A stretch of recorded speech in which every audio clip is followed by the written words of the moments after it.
आज का विषय है कालसर्प योग। क्या होता है,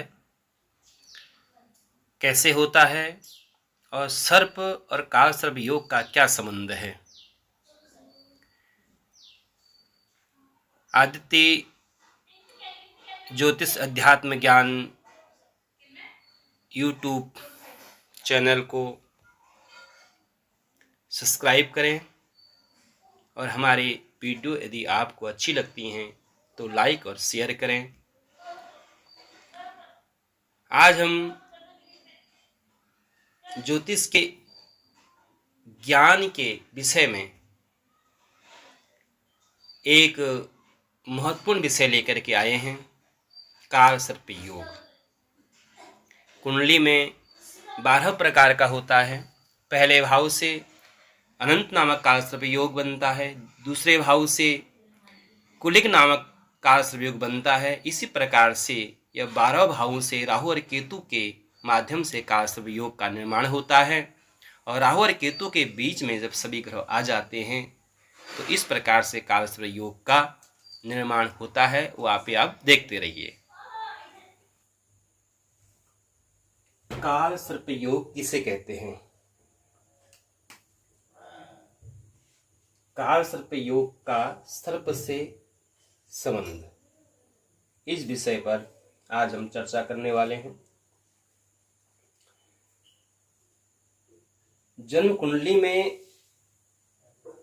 कुंडली के सारे ग्रह जब राहु और केतु के बीच में आ जाते हैं, राहु और केतु के बीच में कैद हो जाते हैं, ऐसी स्थिति को, उस ग्रहों की स्थिति को कालसर्प योग कहते हैं। जैसे यह है जन्म कुंडली, जन्म कुंडली।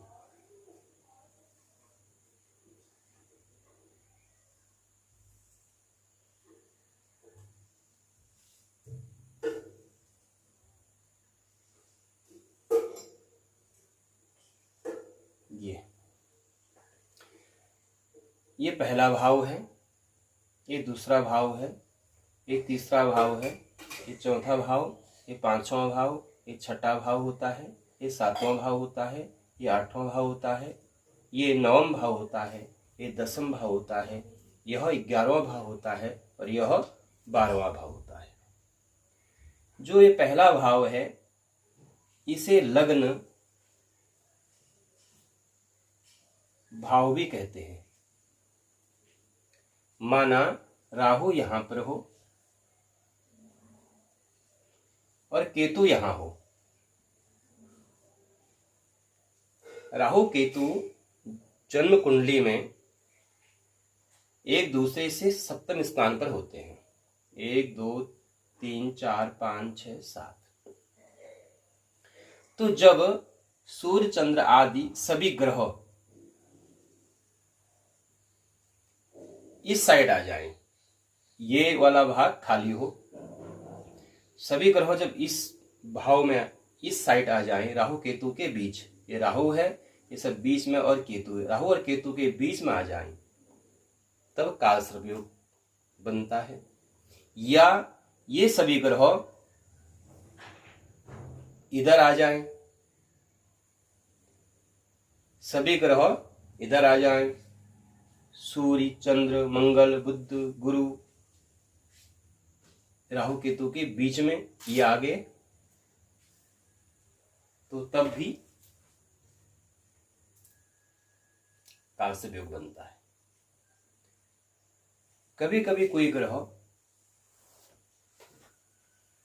यहां पर अंशों में, सभी ग्रह इस साइड है, कभी कोई ग्रह राहु के इस साइड या इस साइड कोई आ जाता है एक आध दो अंशों से, तो उसे आंशिक कालसर्प योग कहते हैं। यह है कालसर्प। कालसर्प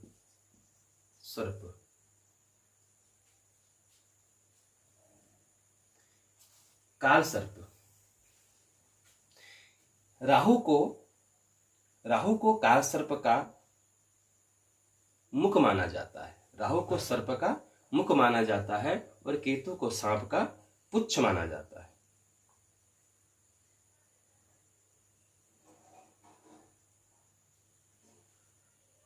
यदि सूर्य चंद्र आदि जो ग्रह हैं ये बलवान नहीं हों, कमजोर हों, तो यह कालसर्प योग कष्टकारी हो जाता है, अत्यधिक कष्टकारी हो जाता है। माना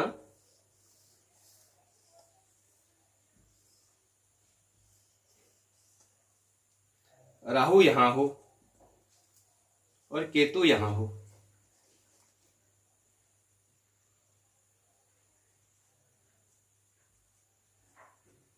तो ये जो भाग है 1 2 3 4 5 6 7,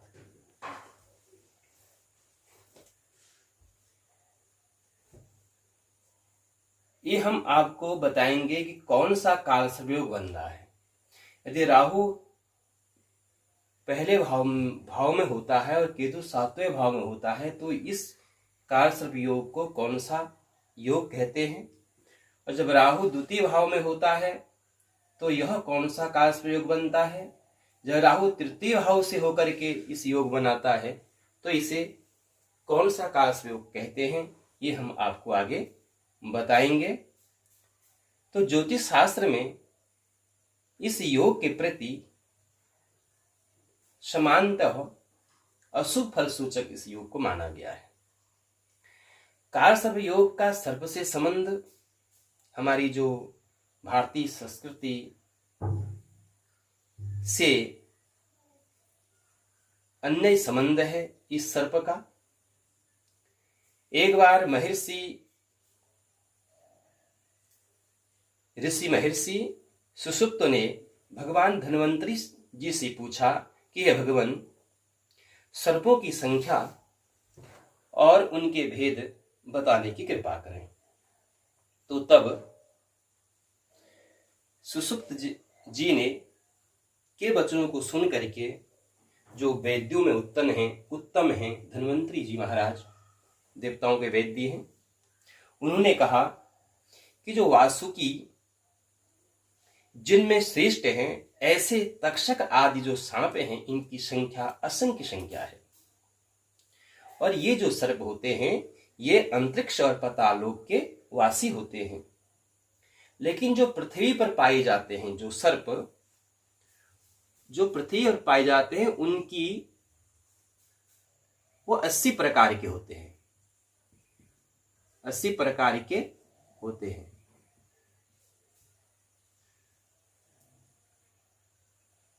तो भारतीय वाङ्मय में इन सर्पों की पूजा की जाती है। हिंदू मान्यताओं के अनुसार सर्प को मारना उचित भी नहीं है, उचित नहीं समझा जाता। इनके मंदिर भी बनाए जाते हैं, और ज्योतिष शास्त्र के अनुसार नाग पंचमी, भाद्र कृष्ण अष्टमी को और भाद्र शुक्ल नवमी के दिन सर्पों की विशेषकर पूजा की जाती है और पूजा करने का प्रावधान है। हमारे पुराणों में भी इन सर्पों के बारे में आया है।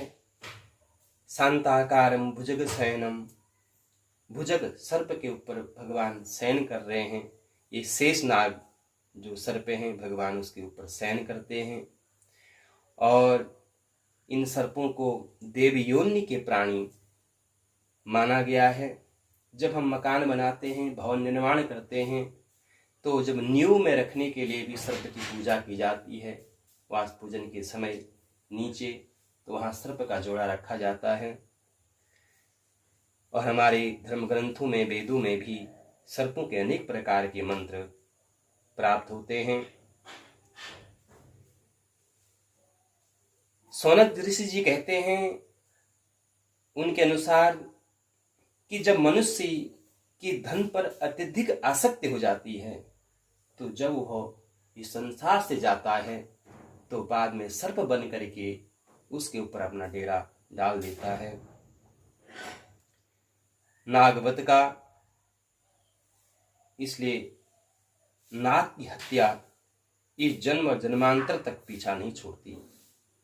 सर्प कुल के जो नाग हैं ये श्रेष्ठ होते हैं।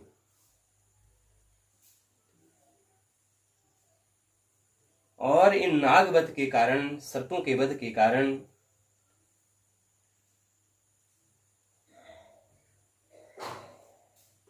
पुत्र संतति में बाधा उत्पन्न हो जाती है और ये जन्म जन्मांतर तक पीछा नहीं छोड़ते।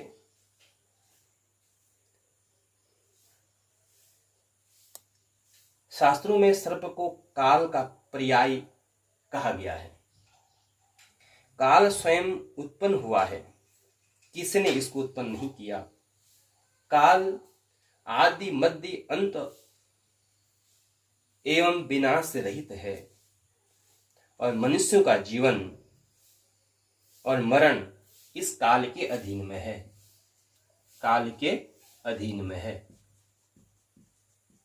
काल का अर्थ समय होता है और यह काल सर्वथा गतिशील रहता है। कभी किसी के लिए रुकता नहीं है। यह सर्वथा गतिशील रहता है। काल प्राणियों को मृत्यु के पास ले जाता है और सर्प भी काल सर्प योग सम्यतः संभवतः समय की गति से जुड़ा हुआ ऐसा ही यह योग है। काल सर्प योग जो मनुष्य को परेशान करता रहता है, परेशान करता है, उसकी जीवन का भारी संघर्ष से उसे जोड़ देता है। मृत्यु तुल्य कष्ट उसे प्रदान करता है जब यह काल सर्प योग अधिक पीड़ादायक हो, ग्रह कमजोर हो, बलवान न हो। हम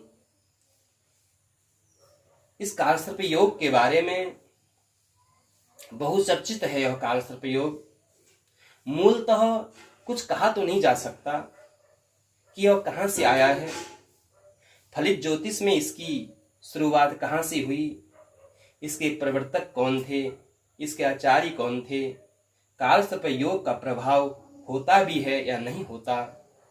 जातक की कुंडली देखते समय हमें इस योग पर विचार करना चाहिए या नहीं करना चाहिए।